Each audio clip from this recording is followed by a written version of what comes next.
Hi everyone.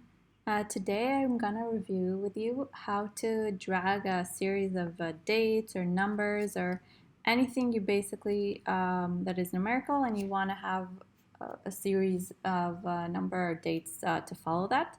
It's very common in Excel and it's very simple to do it. So let's say one common way to do it is to easily just drag the numbers and to drag it how much ever you want. Um, and let's assume that I also wanted to only change the month.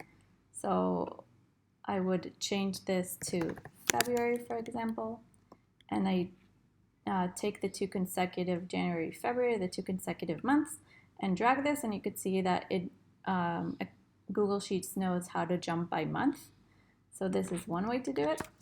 And then another cool trick that many people don't know, and let's say you don't want to review it, or you always have one jump of the number one. So Excel also knows, Google Sheets knows how to treat the date as a number. So all we need to do is to take the cell of the first date that we're starting from and add 1.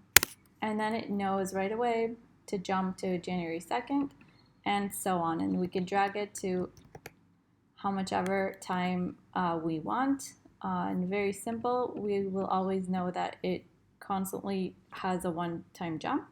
And similarly to numbers, right? Any numbers, if we want to rank things or numerate cells, then we would just simply drag it. And you saw I added a 2 here because Excel needs to know that if I were to drag only 1, then it would drag the 1 all the way, but we need to indicate to Google Sheets that we want to drag and make a one series, every time add another 1.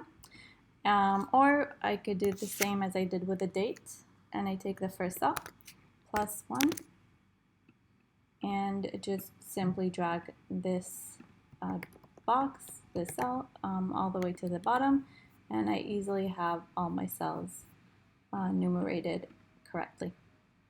Great, so let me know if this was helpful. I saw some questions about this, or if you want me to go into more details on how to sort or organize your data in Excel. Thank you.